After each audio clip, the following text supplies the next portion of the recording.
तो वीडियो को स्टार्ट करने से पहले मैं कॉल करना चाहता हूं हमारे प्यारे दोस्त बायोमेट्रिक विद बोनिक को। हेलो, आपको मैं लगभग एक महीना से कह रहा हूं कि रिवाइज जो न्यू रेगुलेशंस चालू हुआ है जिसके थ्रू ऑल इंडिया कोटा से सीट रिवर्ट होकर स्टेट में नहीं आएंगे, वो वीडियो आप लोग कब लाएंगे। बहुत सारे फोन कॉल्स आए, बहुत सारे वीडियोस देखा, लेकिन कोई भी वीडियो ऐसा नहीं लगा जो ऑथेंटिकेशन से बता सकता है वेस्ट बंगाल का स्टेट कट ऑफ क्या होना चाहिए। उसके बाद you can see the result. Video को अंत तक देखना ताकि समझ आ सके वेस्ट बंगाल में स्टेट कट ऑफ क्या होना चाहिए। Guys, this is Shomojit Bonik and welcome to another new video from my channel Biometric with Bonik. So guys, video का थंबनेल देखकर, टाइटल देखकर आई थिंक आप सभी लोग समझ चुके होंगे आज हमारा वीडियो का डिस्कशन का टॉपिक क्या होगा। देखो, पिछले 2-3 वीक से बहुत सारे स्टूडेंट्स कॉल कर रहे थे, मैसेज कर रहे थे कि भैया आप वीडियो कब लाओगे कि ऑल इंडिया कोटा के जो सीट्स बचे हुए रहेंगे वो तो स्टेट में रिवर्ट नहीं होंगे। तो ऑब्वियसली वेस्ट बंगाल का स्टेट कट ऑफ इसके बाद प्रीवियस ईयर्स का कट ऑफ के मुकाबले थोड़ा कम हो सकता है, ज्यादा भी हो सकता है। एंड इससे रिलेटेड कट ऑफ का प्रेडिक्शन आप लोग कब लाओगे, बहुत सारे लोग क्वेश्चन कर चुके थे। लेकिन आप सभी लोगों से कहना चाहता हूँ, आप लोग यूट्यूब में बहुत सारे वीडियोस आई थिंक देख चुके होंगे जहां पर बहुत सारे लोग इधर उधर से कोई कैलकुलेशन के बिना प्रेडिक्शन कर रहे थे। पिछले साल का कट ऑफ को लेकर भी 100-200 मार्क्स रैंक इंक्रीज करके वो लोग प्रेडिक्शन कर रहे थे। लेकिन मैं कभी नहीं चाहता था मेरे जो सब्सक्राइबर्स लोग हैं और मेरे जो फैमिली मेंबर्स हैं उनको कोई गलत डेटा में पहुंचाऊं। आई थिंक इस वीडियो में जो कहूंगा वो टोटली बहुत सारा कुछ एजम्पशन के ऊपर बेस करके होगा एंड बहुत सारा कुछ होगा रियलिटी के ऊपर बेस करके। तो आप सभी लोगों को मैं कहना चाहता हूँ वीडियो को गौर से देखना एंड समझने की कोशिश करना, जज्बाती मत हो जाना, समझने की कोशिश करना कि क्यों मैं ये कह रहा हूँ, ठीक है। एंड अगर वीडियो पसंद आया तभी एक लाइक कर देना, शेयर कर देना फ्रेंड्स के साथ। एंड कोशिश कर रहा हूँ कि entire calculation in A simplest way में आप लोगों को समझा सकूं एंड इसके थ्रू मैं प्रिडिक्ट कर सकूं 2021 का नीट 2021 का West Bengal state cut off क्या होना चाहिए, ठीक है। तो चलिए guys, without any further introduction let's start the video. And video में जाने से पहले if you are new to my channel then don't forget to subscribe this channel and hit the bell icon to get latest notifications from my channel. And अगर आप हमारे counselling service में जुड़ना चाहते हो तो इस दिए गए नंबर पर आप हमें कांटेक्ट कर सकते हो। 100 स्टूडेंट्स कंप्लीट हो चुके हैं तो obviously enroll fast to get the discount, ठीक है। तो चलिए guys, without any further introduction let's start the video. तो चलिए अब आते हैं हमारे मेन मुद्दे पे। तो पहले हम लोग कुछ इंट्रोडक्टरी पार्ट रख चुके हैं वीडियो में जो आपको यहां पर मैं समझाऊंगा। पिछले साल 2020, 19, 2020, 18 इन सभी सालों में क्या होता था, ऑल इंडिया कोटा में राउंड 1 परफॉर्म होता था। राउंड 1 से जो सीट बच जाते थे वो राउंड 2 में रिवर्ट होता था एंड राउंड 2 से, ठीक है, राउंड 2 से क्या होता था, जो सीट्स बच जाते थे वो कहां पर रिवर्ट होता था, वो रिवर्ट होता था स्टेट के राउंड 2 काउंसलिंग में, ठीक है। ये जनरली हर साल होता था। आई थिंक आप सभी लोग देख सकते हो, थोड़ा सा जूम कर लेता हूं। तो ये देख रहे हो आप लोग कि ऑल इंडिया कोटा का राउंड 2 का जो सीट्स था, जो वैकेंट सीट्स थे, वो हर साल रिवर्ट होते थे स्टेट के राउंड 2 में। इसलिए क्या होता था, स्टेट में अगर राउंड 2 में 100 सीट्स बचे हुए रहते थे एंड ऑल इंडिया से लगभग अगर 100 सीट्स आते थे तो दोनों मिलकर 200 सीट्स के ऊपर काउंसलिंग होता था in round 2 of state counselling, ठीक है। ये चीज आपको समझना पड़ेगा। लेकिन इस साल से एनटीए ने ये न्यू रेगुलेशंस और रूल चालू कर दिया है जो आप लोग इस वीडियो में डिटेल्स देख सकते हो कि ऑल इंडिया का कोटा का कोई सीट्स रिवर्टेड नहीं होंगे। पॉइंट को समझो, ऑल इंडिया का कोई भी सीट रिवर्ट नहीं होगा एंड ऑल इंडिया का जो राउंड 2 होगा, राउंड 2 के बाद जो सीट्स बच जाएंगे वो ऑल इंडिया का ही मॉप अप राउंड में चले जाएंगे एंड स्ट्रे वैकेंसी राउंड में चले जाएंगे। तो जो सीट्स ऑल इंडिया से स्टेट में आते थे हर साल, कोई भी स्टेट कह लो, वेस्ट बंगाल, तमिलनाडु, आसाम, त्रिपुरा, एनी स्टेट, कोई भी ऑल इंडिया का सीट रिवर्ट होकर स्टेट में नहीं जाएगा। वो ऑल इंडिया का seats all India mop up round and all India stray vacancy round के थ्रू फिलअप होंगे। ये चीज आपने समझ लिया। तो जनरली क्या होता है, इस टाइम पे आप सभी लोग हमसे पूछोगे कि भैया अगर ऑल इंडिया कोटा में राउंड 2 का वैकेंसी ये स्टेट कोटा के राउंड 2 में ना आता है तो ऑब्वियसली जो राउंड 2 ऑफ स्टेट, ये करने का मतलब क्या है। तो आपको मैं समझा देता हूं ये राउंड 2 का सीट्स नहीं, बहुत सारे स्टूडेंट्स ऐसे भी रहते हैं जो लोग एनरोलमेंट एक्सेप्ट नहीं करते और कॉलेज में नहीं जाते, ठीक है, एंड बहुत सारे लोग छोड़ भी देते हैं इन सभी चीजों में। एंड ऐसा भी होता है बहुत सारे लोगों का एम्स में हो जाता है सिलेक्शन, इसलिए वो लोग स्टेट का कोई कॉलेज नहीं लेते हैं, इसलिए बहुत सारे स्टेट का वैकेंट सीट भी, मतलब जो स्टेट अर्न करता है और स्टेट के अंदर का बहुत सारे वैकेंट सीट भी राउंड 2 में इंक्लूडेड होता है और इनकॉर्पोरेटेड होता है, ठीक है। तो ये तो आपने समझ लिया, जो ऑल इंडिया कोटा के सीट्स थे वो इस साल स्टेट कोटा में रिवर्ट नहीं होंगे। तो इस टाइम पे आप लोग कहोगे, मैं सपोज समझ रहा हूं पिछले साल ऑल इंडिया से, ठीक है, ऑल इंडिया से 155 सीट्स रिवर्ट हो चुके थे, ठीक है। तो अब आप लोग कहोगे भैया ऑल इंडिया जो 155 सीट्स है वो अरेंज कैसे होता है, ठीक है, वो स्टेट कोटा में जब आता है वो किस तरह से कैटेगरी वाइज अरेंज होता है। तो यहां पर मैं बताना चाहता हूं, यहां पर रीडिस्ट्रीब्यूशन ऑफ सीट्स होता है, मतलब 155 सीट्स जो आता है ऑल इंडिया से, और पिछले साल नीट 2020 में जो ऑल इंडिया से 155 सीट्स आए थे वहां पर जनरल का, मतलब हर एक स्टेट का एक रिजर्वेशन पॉलिसी होता है उन पर्टिकुलर स्टेट्स में, ठीक है, उन पर्टिकुलर स्टेट्स का रिजर्वेशन पॉलिसी वाइज वो लोग डिस्ट्रीब्यूट कर लेते हैं। एंड यहां पर और एक इंपॉर्टेंट फैक्ट मैं बताना चाहता हूं, यहां पर फिजिकली चैलेंज सीट का भी रिवर्शन होता है। जैसे बता रहा हूं, यहां पर एक एग्जांपल के थ्रू हम लोग चलिए देख लेते हैं। तो जनरली क्या होता है आप लोग समझ लो, यूआर कैटेगरी में, ठीक है, यूआर कैटेगरी में 10 सीट्स वैकेंट है in round 2 of state quota, ठीक है, राउंड ऑफ स्टेट कोटा।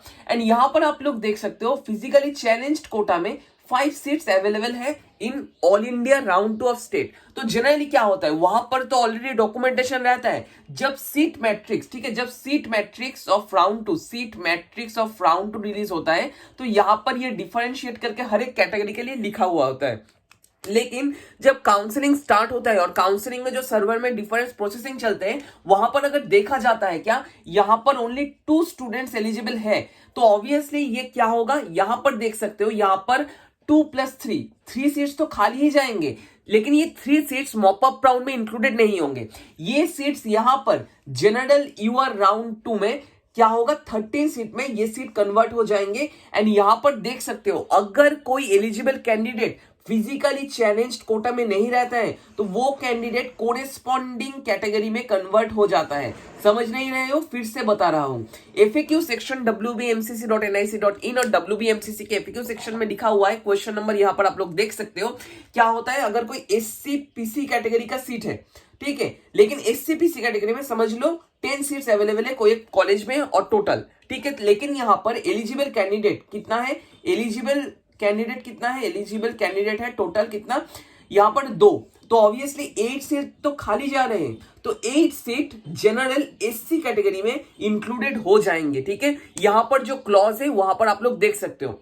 इस तरह से बहुत सारे फैक्टर्स आपको कंसीडर करना पड़ेगा, जैसे एससी कैटेगरी का सीट अगर खाली जाता है तो वो एसटी कैटेगरी में चला जा सकता है, एंड एसटी कैटेगरी का सीट अगर खाली जाता है तो वो एससी कैटेगरी में चला जा सकता है। खाली जाता है का मतलब क्या है, खाली जाता है का मतलब है वहां पर कोई एलिजिबल कैंडिडेट्स नहीं है, मतलब 100 अगर एससी सीट है एंड वहां पर अगर एससी कैटेगरी के स्टूडेंट्स 50 है तो बाकी जो 50 सीट्स है वो एसटी कैटेगरी में कन्वर्ट हो जाएंगे। इस तरह से फिजिकली चैलेंज्ड अगर कोई एसटी है एंड यहां पर फिजिकली चैलेंज्ड एसटी स्टूडेंट अगर नहीं है तो ये कैटेगरी का सीट एसटी में कन्वर्ट हो जाएंगे, ठीक है, इस एक्सेट्रा वो में आप लोग समझ सकते हो। एंड यहां पर अगर ईडब्ल्यूएस कोई है, ठीक है, ईडब्ल्यूएस कोई है एंड ईडब्ल्यूएस में मैं समझ रहा हूं 10 सीट्स हैं, लेकिन यहां पर एलिजिबल कैंडिडेट्स 5 हैं, तो बाकी जो 5 सीट्स है वो जनरल कैटेगरी में कन्वर्ट हो जाएंगे। एंड जनरल में अगर सीट्स बचते हैं तो वो ईडब्ल्यूएस में कन्वर्ट हो जाएंगे, लेकिन ये कभी नहीं होगा कि एससी का सीट ईडब्ल्यूएस और जनरल में आता है,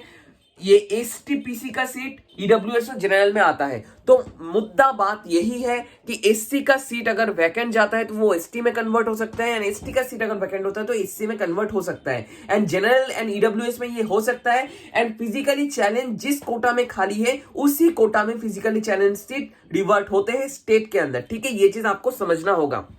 एंड जो ऑल इंडिया के थ्रू सीट्स आते हैं वो सीट्स रीडिस्ट्रीब्यूट होते हैं। ये पॉइंट आपने समझ लिया, ठीक है। तो आई थिंक आप लोग समझ चुके हैं जो कहना चाहता था। एंड अगर आपको अभी भी कोई डाउट है तो नीचे डिस्क्रिप्शन बॉक्स में और नीचे कमेंट सेक्शन में आप लोग हमें कमेंट करके बता सकते हो। आप लोग हमारे काउंसलिंग सर्विस में ज्वाइन कर सकते हो एंड इस नंबर पे कांटेक्ट कर सकते हो अगर अभी भी आपका कोई क्वेरी प्रेजेंट है। तो अब हम लोग आते हैं नीट 2020 के, क्या नीट 2020 के सीट वैकेंसी में, ठीक है। तो ऑब्वियसली नीट 2020 में राउंड 2 में स्टेट सीट्स टोटल थे 280, मतलब ऑल इंडिया से जो सीट्स रिवर्टेड हो चुके थे प्लस स्टेट का खुद का जो सीट्स था वो टोटल नंबर था 280, जिनके अंदर से 155 सीट्स कहां से आए थे, 155 सीट्स आए थे ऑल इंडिया कोटा से। तो ऑब्वियसली इवन 2019 में भी लगभग 153 सीट्स आए थे ऑल इंडिया से। तो मैं ये अप्रोक्सीमेशन लेकर चल रहा हूं कि 155 और 150 के आसपास सीट्स इस साल भी ऑल इंडिया से रिवर्ट होकर आना चाहिए था, लेकिन एज पर न्यू रेगुलेशन ये 150 और 155 सीट्स इस साल नहीं आएंगे। तो ऑब्वियसली अगर मैं पिछला साल का हिसाब ही यहां पर कंटिन्यू करूं तो हमारे पास राउंड 2 में टोटल सीट नंबर होंगे 125 सीट्स किसमें होंगे, स्टेट में, इन स्टेट राउंड 2, ठीक है, स्टेट राउंड 2। तो यहां पर कैटेगरी वाइज आप लोग वैकेंसी देख सकते हो।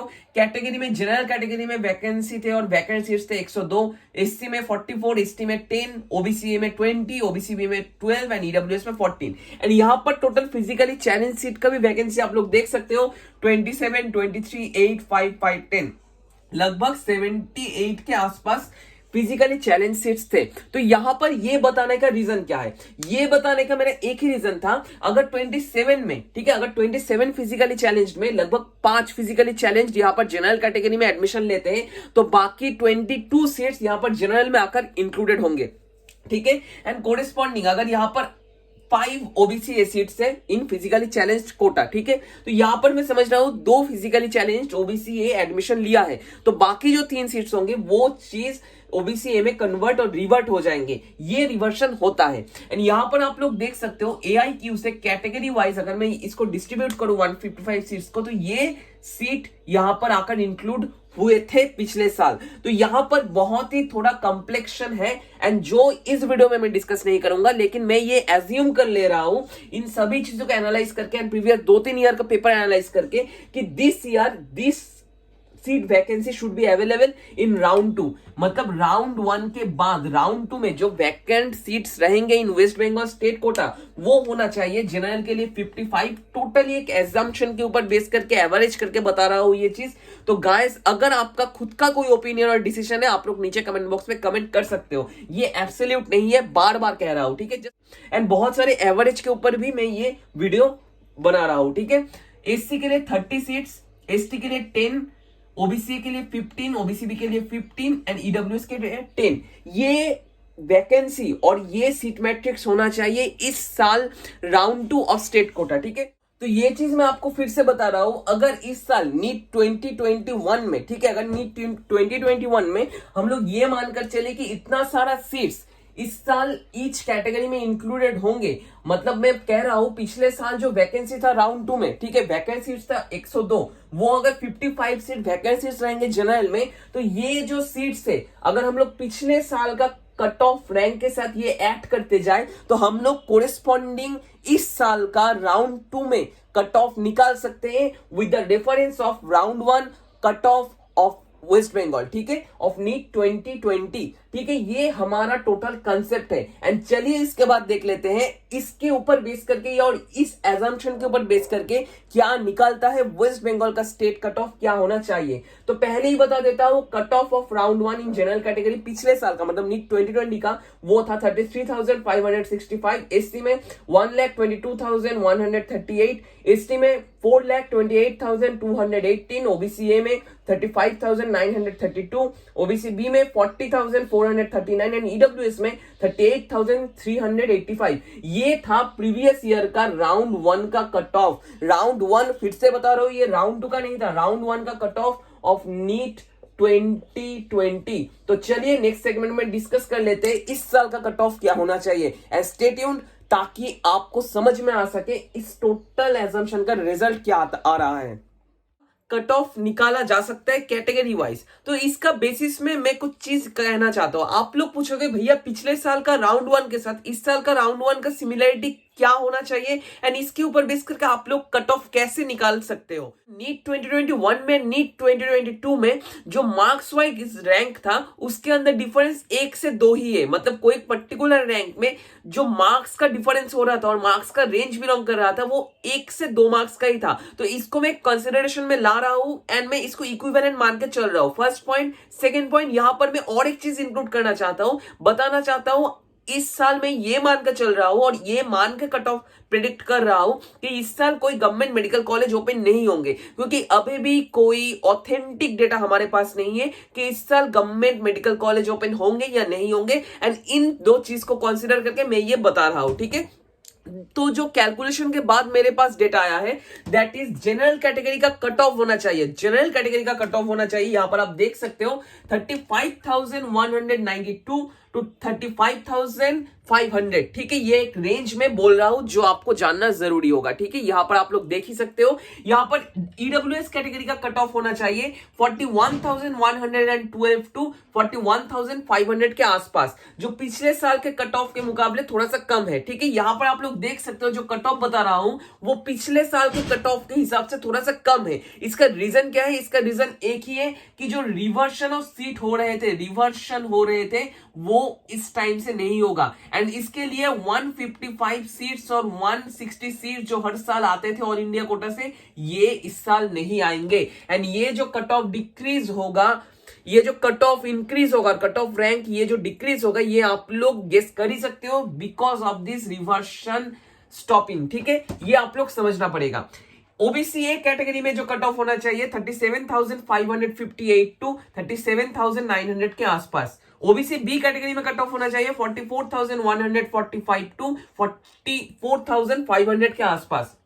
एससी कैटेगरी में कट ऑफ होना चाहिए 1,26,000 से 1,27,000 के आसपास। आई थिंक आप लोग देख पा रहे हो। एंड एसटी कैटेगरी में कट ऑफ होना चाहिए 4,36,082 टू 4,38,000 के आसपास। तो यही था मेरा प्रेडिक्शन एंड यही है मेरा प्रेडिक्शन। आई थिंक आप लोग समझ चुके हो किस पर्टिकुलर कॉन्सेप्ट के ऊपर बेस करके मैं ये प्रेडिक्शन कर रहा हूं। बहुत सारे वीडियोस देखोगे जहां पर डायरेक्ट वो लोग कह रहे हैं इस कॉलेज में ये होगा, उस कॉलेज में ये होगा, लेकिन यहां पर जो डेटा मैंने आपके सामने रिप्रेजेंट किया है बहुत ही एनालिसिस करके बनाया है। एंड आई थिंक आप लोग समझ चुके हैं जो मैं समझाना चाहता था। अगर आपको अभी भी कोई क्वेरी है तो नीचे कमेंट बॉक्स में आप लोग कमेंट कर सकते हो। एंड अगर आपको कोई क्वेश्चन है वो भी आप लोग नीचे कमेंट बॉक्स में कमेंट कर सकते हो। I will reply to all of you guys. आप लोग मुझे इंस्टा पे भी फॉलो कर सकते हो @biomed-kit, जहां पर आप लोग आपका क्वेरी मुझसे पूछ सकते हो। एंड यहां पर हमारा जो काउंसलिंग सर्विस उसका नंबर दिया हुआ है, आप लोग उसके थ्रू भी हमें कांटेक्ट कर सकते हो। एंड आपको और क्या डाउट है, क्या क्वेरी है, वो नीचे कमेंट बॉक्स में कमेंट कर दो।